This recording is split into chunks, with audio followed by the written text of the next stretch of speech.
Vamos continuar então, vamos falar um pouquinho sobre autoconfiança, que também é um tema super importante. Eu recebo muitas mentoradas com muitas dúvidas sobre esse processo, como que a gente constrói a autoconfiança, como é que a gente demonstra a autoconfiança, como é que a gente se comporta de maneira confiante. É um tema extenso, né? Existem muitas ramificações, muitas possibilidades, né, para a gente construir. Geralmente é um processo longo, né, porque vem muito da maneira como você foi criada, né, vem lá da sua infância, as suas crenças, né, tem todo um processo que aconteceu ali durante anos na sua vida, né, que a gente precisa, às vezes, desconstruir, né, e recomeçar, né, fazer uma reprogramação ali já na fase adulta. Mas é possível, né? É possível que a gente faça essa reprogramação, é possível que a gente conquiste, né, esse pensamento mais confiante, esse comportamento mais confiante, né? Eu já disse algumas vezes e continuo dizendo, tudo depende da sua intencionalidade, do seu nível de presença. Quanto mais presente você está, quanto mais atenta você está, mais fácil você consegue colocar esses comportamentos de modo automático na sua vida, né? Então vamos lá, vamos começar. Vou abrir aqui para vocês, né, para a gente começar a falar um pouquinho desse tema.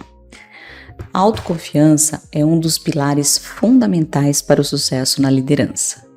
Uma líder autoconfiante é capaz de tomar decisões mais assertivas, enfrentar desafios com coragem e inspirar confiança na sua equipe.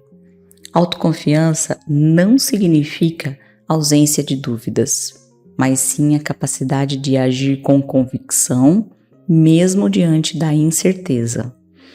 Autoconfiança refere-se à crença em si mesmo, confiar em você, né? Em suas habilidades, em sua capacidade de alcançar resultados. Essa confiança permite a líder assumir responsabilidades e riscos de forma calculada, sem ser paralisada pelo medo do fracasso. Líderes autoconfiantes também possuem uma visão clara dos seus pontos fortes e suas limitações. E essa autopercepção equilibrada fortalece sua capacidade de liderança, pois elas sabem quando confiar em si mesmas e quando buscar apoio ou orientação. Então, gente, vocês entendem por que eu comecei com o autoconhecimento, né? Porque quando você se conhece, você é capaz de identificar as suas forças e as suas limitações, né? Reconhecendo as suas forças, você tem mais chances de agir com confiança, né? De tomar decisões com confiança, porque você sabe que você sabe, né? Você reconhece essa força em você, né? Então, essa crença em você mesma, né? Você se dar o crédito, você confiar em você, né? Você já ouviu essa frase, né? Eu confio no meu taco, né? É sobre isso no fim do dia, né? Eu confio na minha capacidade, eu confio na minha habilidade, eu confio que eu posso fazer, né? Não é um processo simples e fácil, é um processo construído, né? Você precisa ser intencional. Mas é possível. Vamos seguir. A confiança de uma líder é contagiante. Quando os membros da equipe percebem que sua líder acredita em suas próprias habilidades, eles também se sentem mais seguros para agir. Uma líder autoconfiante transmite uma sensação de estabilidade e direcionamento. Mesmo em momentos difíceis, o que inspira sua equipe a seguir adiante com confiança e determinação. A liderança envolve lidar com desafios constantes, desde a resolução de conflitos até a tomada de decisões difíceis. A autoconfiança capacita os líderes a enfrentar esses desafios sem hesitação. Em vez de evitar os problemas, líderes confiantes os enfrentam de frente, fortalecendo a capacidade de superação e organização. Líderes autoconfiantes não temem o feedback. Elas estão dispostas a ouvir críticas construtivas, porque sabem que esse é um caminho para o crescimento contínuo. Além disso, elas têm a autoconfiança necessária para refletir sobre seus próprios erros e aprender com eles, sem que isso afete a sua autoestima. É bem intenso isso aqui, né? Autoconfiança é contagiante. Vocês lembram que eu falei lá na primeira aula que a equipe é reflexo do líder? Se você é uma líder hesitante, se você é uma líder receosa, ansiosa, medrosa, né? Você vai ser vista pela sua equipe como uma banana, né? Entendam bem o que eu quero dizer aqui, gente. É assim, as pessoas sabem quando a liderança é forte.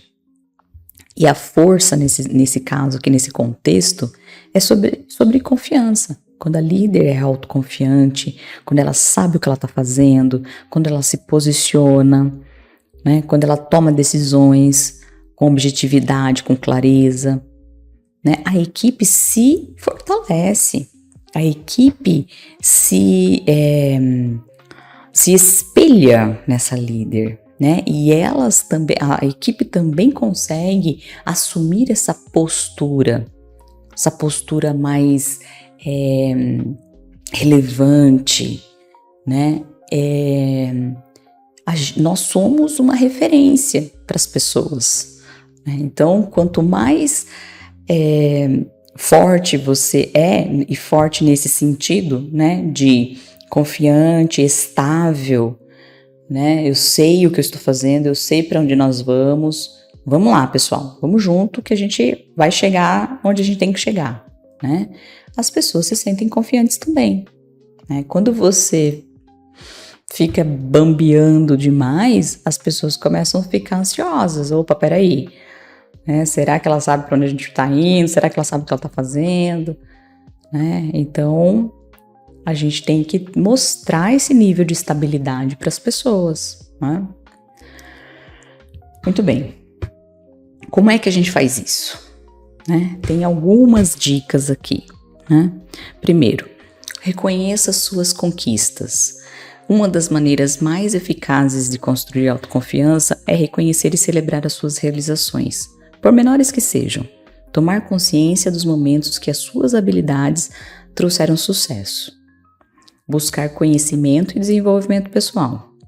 Conhecimento gera confiança. Quanto mais uma líder se prepara e aprimora suas habilidades, maior será sua confiança em sua capacidade de lidar com os desafios, né? Então, primeira coisa, falei sobre isso algumas vezes. Quando você coloca lá o seu quadro da gratidão, né, e começa a ver todas as suas realizações, todas as suas conquistas, começa a agradecer por isso, você está trabalhando a sua autoconfiança, você está vendo o que você já foi capaz de fazer até agora, né?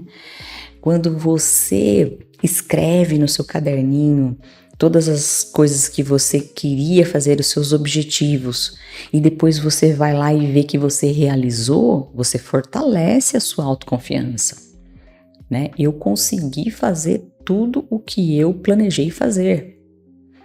Tudo bem, não foi tudo, consegui 80%, não importa. Eu entreguei muitas coisas. Quando você entrega seus projetos, falamos na aula passada, não desiste no meio do caminho, vai até o fim, porque isso vai gerando esse processo de autoconfiança em você.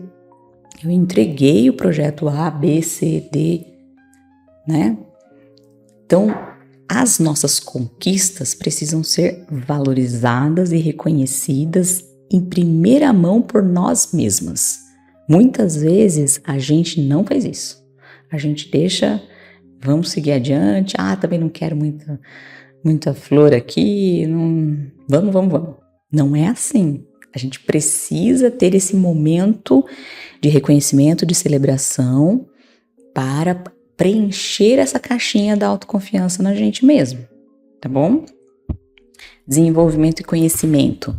O que vocês estão fazendo aqui agora nesse curso é desenvolvimento pessoal. Vocês estão adquirindo informação, adquirindo conhecimento, adquirindo técnicas. Vocês estão investindo na autoconfiança de vocês porque vocês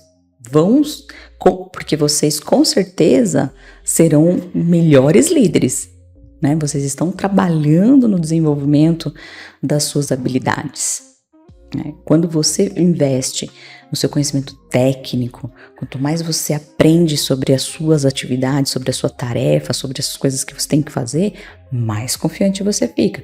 Quanto mais problemas você resolve, mais confiante você fica. Eu sei fazer, já fiz, já passei por isso, né? Muito bem. Próximo. Enfrente os seus medos e inseguranças. A confiança é construída ao enfrentar e superar os desafios. Ao sair da zona de conforto e enfrentar as situações, as líderes desenvolvem mais confiança em sua capacidade de lidar com o desconhecido. Esse processo fortalece a resiliência e prepara a líder para lidar com maiores desafios no futuro. Antes da gente enfrentar um medo e uma insegurança, a gente precisa tomar conhecimento que eles existem. Como é que eu faço isso? Através do autoconhecimento. Então eu tenho que saber quais são as minhas inseguranças. Eu tenho que saber quais são os meus medos profundos, né? Eu tinha uma insegurança muito grande no meu trabalho, que era com relação ao conhecimento técnico, né? Porque eu não era engenheira, né? Portanto, não tinha um conhecimento técnico desenvolvido, assim como os meus colegas. E isso, para mim, sempre foi um ponto de insegurança, né? Se eu tivesse que ir para uma discussão mais técnica, se eu tivesse que dar uma opinião mais técnica, era sempre uma dificuldade, um medo, né? Porém, eu tinha que fazer mesmo assim, fazia parte da minha função. Então, o que eu fazia? Eu trazia pessoas que sabiam como resolver, que tinham esse conhecimento para me apoiar. Eu usava muito a minha capacidade analítica, né? Entender o problema, entender as possíveis soluções e dar um direcionamento para a equipe de uma forma lógica. Mas eu não entendia ali tecnicamente como que ia ser feito aquele negócio. Mas eu sabia quais eram os caminhos lógicos para construir um direcionamento, né? E eu trazia a opinião da equipe técnica, né? Muitas vezes você vai precisar disso, nem sempre você vai ter domínio, principalmente quanto mais você vai assumindo posições mais generalistas, menos você vai conseguir opinar em vários temas, né? Vamos supor, no meu caso, por exemplo, eu era uma profissional de supply chain, logística e supply chain. Esse era o meu core, essa era a minha função especialista, onde eu desenvolvi boa parte da carreira. Chegou um momento que eu comecei a adquirir responsabilidades mais generalistas. Então, eu tinha a responsabilidade pela supply chain, mas eu também tinha pela produção, pela manutenção, pela engenharia, pela qualidade, por áreas que eu não tinha desenvolvido carreira, né? Como é que eu fazia para conduzir essas áreas que eu nunca tinha trabalhado como especialista, né? Eu precisava do apoio desses especialistas. Eu trazia essas pessoas junto comigo para me ajudar a conduzir aquelas análises, aquelas respostas, né? Aquelas decisões que eu precisava tomar. Então, a gente não precisa fazer tudo sozinho. A gente precisa contar com a nossa equipe. Nossa equipe está ali para isso, né? Para ajudar, para trazer para a gente essa tranquilidade, né, em tomar decisões conscientes, né? Mas você precisa enfrentar, né? Eu poderia, por exemplo, nem ter me candidatado para uma vaga como essa. Imagina, como é que eu vou conduzir tantas áreas assim, sendo que eu só trabalhei com supply chain, né?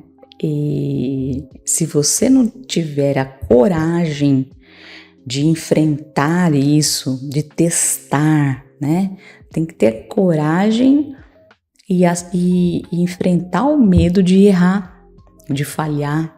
Pode dar errado, mas mesmo assim eu vou tentar, né? E eu te garanto que a gente é capaz, tá, gente?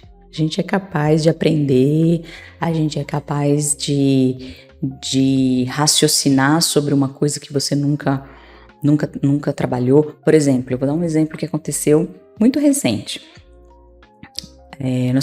Nós compramos uma injetora, uma máquina que fazia injeção plástica. Eu nunca trabalhei com injeção plástica na minha vida, nunca tinha visto uma injetora na minha vida, né?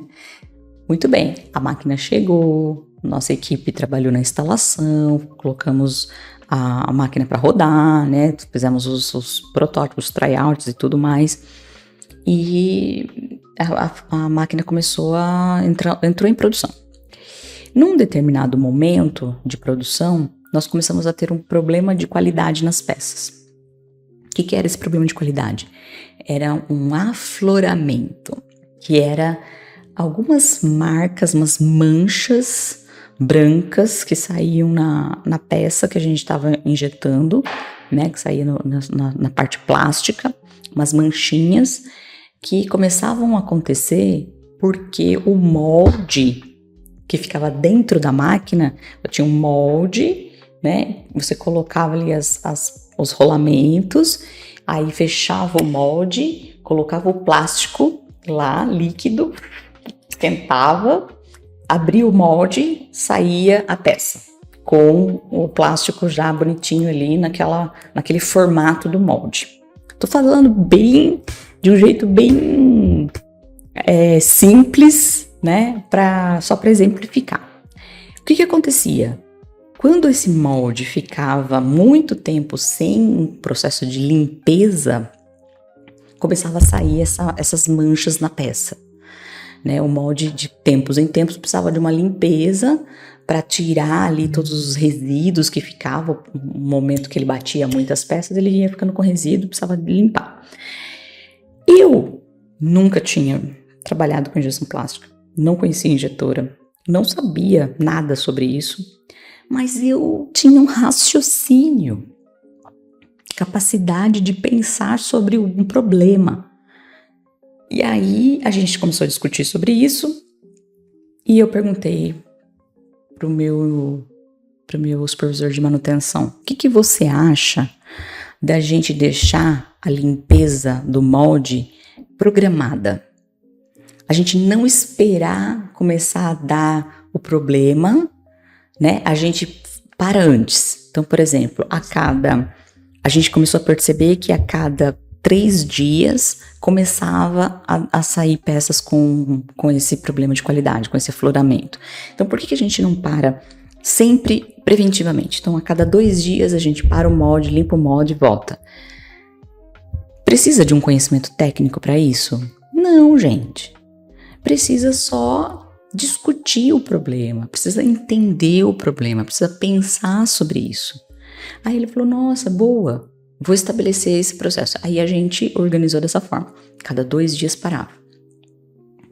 Não tivemos mais problema de afloramento. A gente mudou o processo, né? A gente não esperava mais dar problema para começar a limpar o molde, a gente limpava preventivamente. Então, tô dando esse exemplo, gente, apenas assim para mostrar, né, um problema que eu tive, que era um receio, um medo da falta de conhecimento técnico, né? E eu achava que por falta desse conhecimento eu não seria capaz de liderar essa equipe, de liderar essa fábrica, né? Mas com o apoio das pessoas que você precisa, né? Com esse recurso técnico que você precisa e com curiosidade, com exploração do problema, técnica de resolução de problema, né? Com análise, com discussão, com raciocínio, né? Poxa, nós somos inteligentes. A gente consegue discutir, consegue se inteirar de um problema e dar sugestões. Aconteceu já na minha vida de eu dar uma sugestão totalmente nada a ver. Não cabia ali naquela situação, né? Eu vou lembrar ainda de alguma, eu vou trazer para vocês. Mas já aconteceu. E tudo bem. Ninguém nunca falou assim, nossa, que ridícula essa ideia que você está dando. Não, eu tô tentando contribuir aqui com o meu pensamento crítico, né? Mas o mais importante aqui dessa conversa é a gente não ter medo de enfrentar os desafios, né? Algumas vezes já tive mentorada que chegou para mim e falou assim, mas aquela cadeira é grande demais para mim. Eu tô pequenininha aqui, eu tô com medo, eu não vou conseguir, eu não quero essa vaga porque ela é muito. Gente, vamos lá, vamos explorar esse tema um pouquinho mais. Quem são as pessoas que poderiam assumir essa posição? Compara você com ela, compara seu currículo, sua experiência. Vamos entender um pouquinho o que precisa, o que você tem. Essas discussões da gente entender quem nós somos, como nós podemos contribuir, às vezes é só medo. E a gente tem que enfrentar.